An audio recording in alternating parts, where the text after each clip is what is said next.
Well, pretty excited. Yesterday, the Mac Tools guy came and my metric RBRT wrenches finally came in. I ordered these back in July. I believe it was the number 8 flyer.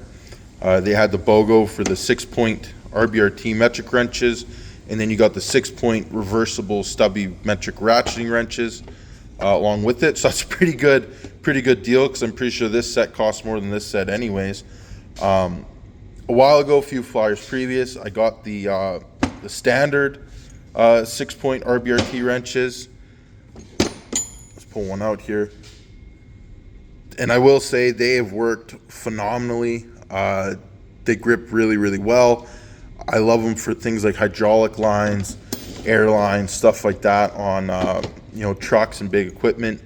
They don't really round stuff off, especially the little brass fittings.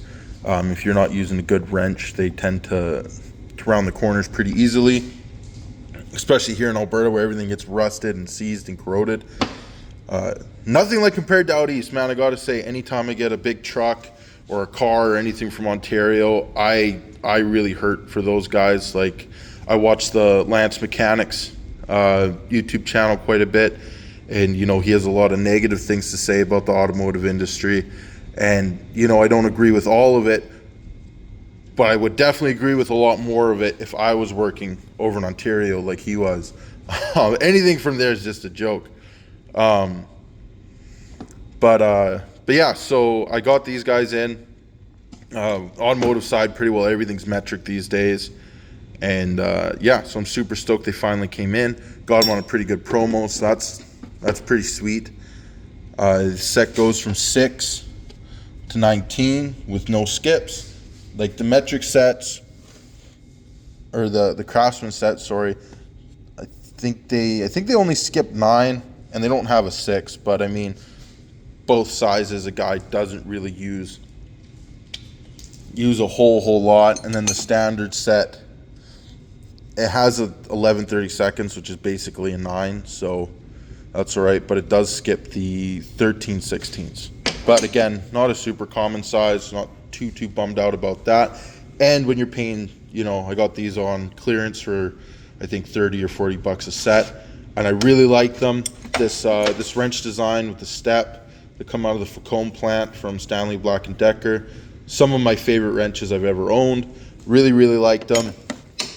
And then figured I'd step up and buy the Mac ones as well, just because this is probably one of my favorite wrenches I've ever used, is this style. So to finally have the metrics and be able, because I do use metric more than imperial, super stoked to be able to use. The ratcheting wrenches, I will say one thing about these: the mechanism's super smooth,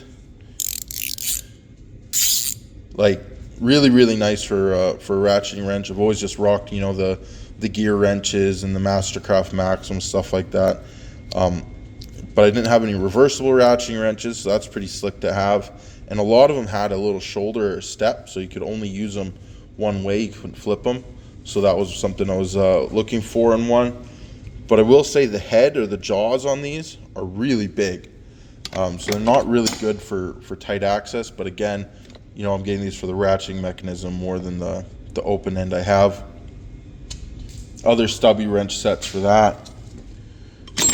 But I mean, like on the 6 mil, like holy smokes, that's there's more jaw than open end there. But I guess it won't break. At least the 6 mil will probably break before or whatever fastener will break before that wrench will. Part numbers on these guys is SRW MS14 6PT, because it's a 6-point version. 6 points for ratcheting wrenches makes a lot of sense to me, just because you got all those positions to get to, so not having the convenience of a 6-point, like a regular combination wrench, 6 points can be a bit of a drawback a lot of the time, because if you can't quite get that angle, it is nice to have a 12-point. For these though, for just those rusted seized fasteners, is more of an extractor wrench. I figured I'd go with the 6-point ones, because I already have so many 12-point wrenches that yeah, so you know, if you're going to get the RBRT wrenches, put out the $1,000 they cost for both sets. Pretty well. Might as well get the 6 points. Yeah, again, I just really love this the style of handle, the grip, the holding it. Like a lot of people really like, you know, everyone always says, you know, the snap-on wrenches are the, you know, the cream of the crop. They are the one thing everyone says, you know, buy snap-on. If you're going to buy snap-on, get the wrenches. As far as being for a normal wrench goes, yeah, they are really, really nice. It's hard to say they're worth the money now when you're paying like almost $1,000 per set for wrenches, unless you're getting a good deal used or something like that. There are circumstances where these aren't the ones to go to. They are pretty tight fitting. They're pretty snug. There's not a lot of clearance or tolerance in there. The other thing is the way the offset is, it only works one way. You can't really get it on the other way. Whereas, you know, the snap-ons with that little bit of a shoulder and a step, you can use the wrench either side. So there are scenarios, like I said, where you don't want the 6 point and you don't want this Mac style. But for 90% of my use, I am using my Craftsman's and my RBRTs, and now for the metric side as well, definitely going to be using these a ton. Pretty stoked about them. And yeah, and to have some reversible ratcheting wrenches, especially some nice little stubby ones that go down to the really small sizes, will definitely be nice. Sorry, I just stuck these stickers off the plastic wrap onto the cases, so I had the part numbers for the video. But no, they're pretty slick. Definitely one of those things where good wrenches are definitely worth buying. These ones, you know, they're made in, I believe they're made in Taiwan, so they are cheaper than getting Snap-on. You know, they're not the USA made, so that's some cost savings there, but they are really, really sweet. If you don't quite like the Mac prices, you can get them a lot cheaper from like USOG or Facom, stuff like that. I don't believe they offer an SAE set because that's kind of more a North American market thing. But you can get the metric set from them. I think it's on sale, Mr. Worker, right now for like $170. Shipping can be a little insane, but that is another option. But for me, the big thing is warranty for professional use. If I'm going to spend this kind of money on wrenches, it's because I want to spend that money to have it for life, or at least for my whole career. Again, you can't get away with not having just a normal, regular set of wrenches, but these are slick. Great addition to any tool collection or any toolbox, especially if you're working in Canada and up in the colder, rustier climates. It's definitely nice to have an extractor wrench, a 6 point wrench. You know, there are cheaper, different options out there, like the Olsa Tools makes an extractor wrench. Capri makes their Wave Drive Pro wrench. I kind of want to try them, kind of thing, but it's one of those things, if you already got something, it's hard to justify spending another couple $100 and another couple $100 just to try and compare.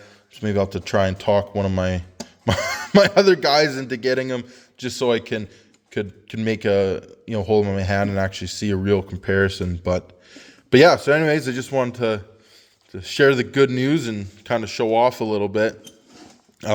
Yeah, really like them. I love these cases too. They're really handy, especially for a service truck guy, because I can just tuck them all in a cubby, not taking up drawer space in the boxes. And when I got to grab a set of wrenches, I can grab, you know, my metrics or grab my imperials and go to whatever I'm working on, and I have all my wrenches right there with me. And then even in a toolbox setup, you know, it's still fairly slim. It'll fit in most 2-inch drawers, or you could leave it open in your drawer as well, and then you got a nice organizer. They do take a little bit to break in, but no, pretty slick. See, like I said, just being able to tuck them all. Man, service truck's getting pretty full. I might have to do another little reorganization and see what comes out and what stays. These ones will probably put into the toolbox, into the wrench drawer, just because they do have a ratcheting mechanism, so keep them a little more out of the elements. Just a couple other things that come off the Mack truck when we stopped. I did finally get the warranty pair for my Vim nail clippers. I've heard from some people that Vim's no longer offering warranty on these. They were a lifetime warranty when I bought mine. And instantly once I got them, they had a massive underbite. Did not clip nails worth of shit. They sucked. I got off the truck that day. A couple hours later, went to clip my nails and texted my Mack dealer and said, nope, need a new pair. They're toast. They're neat. It's cool. It'd be a neat little gift for somebody, but I like a lot of stuff from Vim. Everything I bought from them has been phenomenal. But when it comes to these, just go spend $2 and just get a normal pair of nail clippers. And when they're dull or you lose them, it doesn't matter. You just toss them out, right? And then one of my Mack versions of the Vim Noras, the 12 mil broke, and probably the first one to warranty one out. I broke this guy before they were even in this last flyer, and then but got that warrantied out, no problem. And that right there is the benefit to paying for that extra bit from a real brand, you know, to pay more for a brand from someone like Vim or Mack or Snap-on. You know, you get the warranty and the service with the tool. And especially if you're spending that kind of money, it is nice to know I'm going to have these tools for life. The wrenches, these, you know, nail clippers, I don't know. You know, it is nice to have a good relationship with your tool dealer, stuff like that, because even when you buy stuff online, yeah, they'll have warranty, you can email in, stuff like that. But if you don't got a good rep or a good employee on the other side of the line, the warranty process can be unbearable. Like, you know, I got stuff from brands like Irwin, things like that. I've been waiting on warranty for almost a year now on stuff, and it's like I just stopped emailing back and stopped checking in on it because, you know, yeah, sure, it's a $15 tool, but it's one of those things. Or do you just spend an extra, instead of rebuying the tool, do you just spend the extra $15 when you buy it initially and get something off a truck, right? But yeah, anyways, thanks for watching. Leave a comment what wrenches you use. Before any of you Harbor Freight guys go, oh, that's ridiculous, get the icons. I don't have Harbor Freight in Canada. But yeah, leave a comment what wrenches you use, what you like, what you don't like, if you had bad experiences with these, right? And then yeah, thanks for watching. We'll see you guys in the next video.